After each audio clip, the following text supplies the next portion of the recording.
नमस्कार, मी अश्विनी पुन्हा एकदा तुमचं एका नवीन रेसिपीमध्ये स्वागत करते। आज की नाही आपण अगदी हॉटेल स्टाईल चायनीज नूडल्स बनवणार आहोत, तर व्हिडिओ शेवटपर्यंत नक्की बघा, कुठेही स्किप करू नका। इथे एक मोठं पातेलं घेतलेलं आहे, पातेल्यामध्ये पाणी गरम करायला ठेवायचं आहे, थोडंसं 2-3 चमचे तेल घालायचं आहे पाण्यामध्ये आपल्याला। आता की नाही तर मी नूडल्स घेतलेले आहेत, किराणा मालाच्या दुकानामध्ये की नाही तुम्हाला नूडल्स इझिली मिळून जातील। इथे मी नूडल्सचं मोठंवालं पॅकेट घेतलेलं होतं, त्यामध्ये 5 ते 6 छोटे छोटे नूडल्सचे पॅक असतात, सिंगलही पॅक मिळतं। तर इथे मी की नाही एक पॅकेटमधले एक 5 ते 6 नूडल्सचे छोटे पॅक मी पाण्यामध्ये घालणार आहे। पाण्याला पूर्णपणे गरम करून घ्यायचं आहे आणि मगच आपल्याला की नाही हे नूडल्स पाण्यामध्ये घालून घ्यायचे आहेत। पाण्यामध्ये आपल्याला एक 10 मिनिटासाठी नूडल्स शिजवून घ्यायचे आहेत। फुल गॅसवरती एक 10 मिनिटे मी हे नूडल्स शिजवून घेते। नूडल्स शिजतात तोपर्यंत की नाही एका बाजूला आपण भाज्या कट करून घेऊयात। पूर्णपणे पाणी गरम झाल्यानंतरच आपल्याला हे नूडल्स पाण्यामध्ये घालायचे आहेत, थंड पाणी असताना नूडल्स पाण्यामध्ये नाहीत घालायचे। लहान मुलांना तर नूडल्स खूप आवडतात, तर प्रत्येक वेळेस बाहेर जाऊन नूडल्स खाण्यापेक्षा तुम्ही अगदी हॉटेलसारखे नूडल्स घरच्या घरी बनवू शकता। तर याला आता मी झाकून घेते आणि एक 10 मिनिटासाठी मी हे नूडल्स शिजवून घेते। 10 मिनिटामध्ये खूप छान नूडल्स शिजल्या जातात। 10 मिनिटं झाले की लगेच गॅस बंद करून घ्यायचा आहे। खूप जास्त नूडल्स शिजवायचे नाही आहेत, फक्त 10 मिनिटं शिजवून घ्यायचे आहेत। नूडल्स आपले छान शिजलेले आहेत बघा। आता शिजलेले नूडल्स आपण की नाही एका पाटीमध्ये काढून घेणार आहोत, एखाद्या मोठ्या ताटामध्ये काढून घ्यायचं आहे। इथे मी एक छोटीशी पाटी घेतलेली आहे, त्यामध्ये हे नूडल्स मी काढून घेते। झाराच्या मदतीने आपल्याला नूडल्स काढून घ्यायचे, जेणेकरून पूर्ण पाणी निथळेल। इथे बघा मी सर्व नूडल्स काढून घेतलेले आहेत।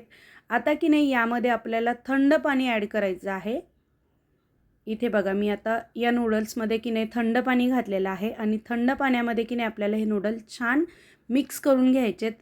नूडल्समध्ये थंड पाणी घातल्यामुळे की नाही नूडल्स आपले एकदम मोकळे मोकळे होतात, बिलकुल चिपकत नाहीत एकमेकांना। हॉटेलमध्ये सुद्धा असेच नूडल्स बनवले जातात।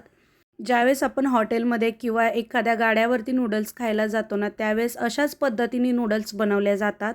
गरम पाण्यातून काढून ते नूडल्स थंड पाण्यामध्ये घालतात आणि मगच ते थंड पाण्यातून बाहेर काढतात, जेणेकरून हे जे नूडल्स आहेत ना एकदम मोकळे मोकळे होतात। इथे बघा मी सर्व भाज्या कट करून घेतलेल्या आहेत। पत्ताकोबी, गाजर, शिमला मिर्च, कांदा आणि आलं लसूण बारीक कट करून घेतलेलं आहे। जितकं होईल तितकं आलं आणि लसूण एकदम बारीक कट करून घ्यायचं आहे। गॅसवरती कढई ठेवलेली आहे, तेल घातलेलं आहे कढईमध्ये। आता की नाही बारीक चिरलेलं आलं आणि बारीक चिरलेलं लसूण घालायचं आहे आपल्याला तेलामध्ये। आता यामध्ये की नाही उभा कट करून घेतलेला कांदा घातलेला आहे मी। कांद्याची पात असेल ना तर कांद्याची पात पण वापरा। इथे आता माझ्याकडे कांद्याची पात नव्हती, त्यामुळे मी फक्त कांद्याचा वापर केलेला आहे आणि कांदा कट करताना उभा कट करायचा आहे। त्यानंतर हिरवी मिरची घालायची आहे थोडीशी, गरजेनुसार तुम्ही कमी जास्त हिरवी मिरची घालू शकता। कांदा थोडासा अर्धा कच्चा भाजायचा आहे, खूप जास्त भाजायचा नाही आहे। कांदा भाजून झाला की आता मी शिमला मिरच घातलेली आहे। शिमला मिर्च पण खूप जास्त बारीक कट केलेली नाही आहे, अशी उभी कट केलेली आहे बघा तुम्ही। सर्व भाज्या की नाही खूप जास्त बारीक कट करायच्या नाही आहेत, अशा उभ्या थोड्याशा मोठ्या कट करायच्या आहेत। शिमला मिर्च एखादा मिनटं भाजून घेतली की लगेच पत्ताकोबी भाजून घ्यायचा आहे आपल्याला आणि भाज्या भाजताना की नाही आपल्याला फुल गॅसवरतीच भाजायच्या आहेत। फुल गॅसवरती भाजल्यामुळे की नाही छान असा स्मोकी फ्लेवर येतो भाज्यांना आपल्या।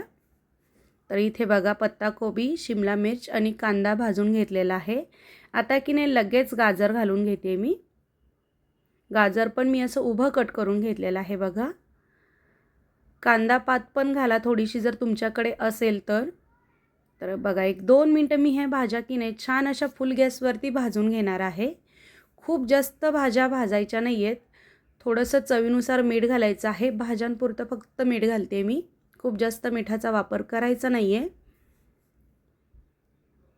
छान अशा इथं आता आपल्या भाज्या भाजून तयार झालेल्या आहेत बघा तुम्ही, सगळ्या भाज्या भाजून घेतलेल्या आहेत मी। आता ह्या सर्व भाज्या आपल्या भाजून झाल्या की यामध्ये आपण सॉस ॲड करूयात। इथे मी सोया सॉस घेतलेला आहे 2 ते 3 चमचे, ग्रीन चिली सॉस घेतलेला आहे 2 चमचे, रेड चिली सॉस घेतलेला आहे 2 चमचे। हे जे सॉस आहेत ना चायनीज पदार्थ बनवण्यासाठी वापरले जातात आणि कुठल्याही किराणा मालाच्या दुकानामध्ये तुम्हाला पटकन मिळून जातील. अगदी 20 ते 25 रुपयाला एक पाऊच असतो. आता की नाही यामध्ये मी आपला जो टोमॅटो सॉस आहे ना तो घालणार आहे. भाज्यांमध्ये सॉस घालून आपल्याला हे छान मिक्स करून घ्यायचं आहे. आता इथे बघा मी 2 पॅकेट नूडल्स मसाला घेतलेला आहे. नूडल्स जास्त असल्यामुळे मी मसालाही थोडासा जास्त वापरते. 10 रुपयाला एक पॅकेट मिळतं. तर तो मसाला आपल्याला आता यामध्ये घालायचा आहे. पुन्हा एकदा हे छान असं मिक्स करून घ्यायचं आहे. आणि आता जे नूडल्स आपण बाजूला काढून ठेवलेले होते ना, थंड पाण्यातून मी हे नूडल्स बाजूला काढून घेतलेले होते आधीच, ते की नाही आता आपल्याला यामध्ये ॲड करायचे आहेत. बघा किती छान एकदम मोकळे झालेले आहेत आपले नूडल्स. जसं आपण बाहेर गाड्यावरती किंवा हॉटेलमध्ये जसे नूडल्स खातो की नाही एकदम मोकळे मोकळे, तसे नूडल्स झालेले आहेत. याच्यामध्ये की नाही एक्स्ट्रा मीठ घालायची गरज पडत नाही. जो आपण नूडल्स मसाला वापरलेला आहे की नाही त्यामध्ये मिठाचं प्रमाण असतं, त्यामुळं मीठ घालायची गरज पडत नाही. आणि जे सॉस वापरलेले आहेत ना त्यामध्ये पण मिठाचं प्रमाण असतं, त्यामुळं मीठ वरून घालू नका एक्स्ट्रा. जर तुम्हाला चव बघून वाटत असेल की मिठाची गरज आहे तर तुम्ही मीठ घालू शकता, पण गरज लागत नाही मीठ घालायची. तर बघा हे छान असं मिक्स करून घेतलेलं आहे मी. खूप मस्त असे एकदम मोकळे असे नूडल्स तयार झालेले आहेत. जसे बाहेर मार्केटमध्ये मिळतात की नाही तसेच हे नूडल्स तयार झालेले आहेत. बघू शकता तुम्ही. तुम्ही जर माझ्या चॅनलला नवीन असाल, तुम्हाला माझी ही रेसिपी आवडली असेल तर प्लीज चॅनलला लाईक करा, शेअर करा आणि सबस्क्राईब नक्की करा. वरून थोडासा कच्चा पत्ताकोबी घातलेला आहे कट करून मी. तुमच्याकडे जर कांद्याची पात असेल ना तर बारीक कट करून कांद्याची पात घाला वरून. खूप छान लागतात नूडल्स. तर मस्त असे हॉटेल स्टाईल आपले हे नूडल्स तयार झालेले आहेत. चायनीज नूडल्स एकदा नक्की बनवून बघा, तुमच्या मुलांना खूप आवडतील. आणि चव म्हणाल तर खूप छान चव लागते. तर एकदा नक्की या पद्धतीने नूडल्स बनवून बघा. पूर्ण व्हिडिओ पाहिल्याबद्दल धन्यवाद.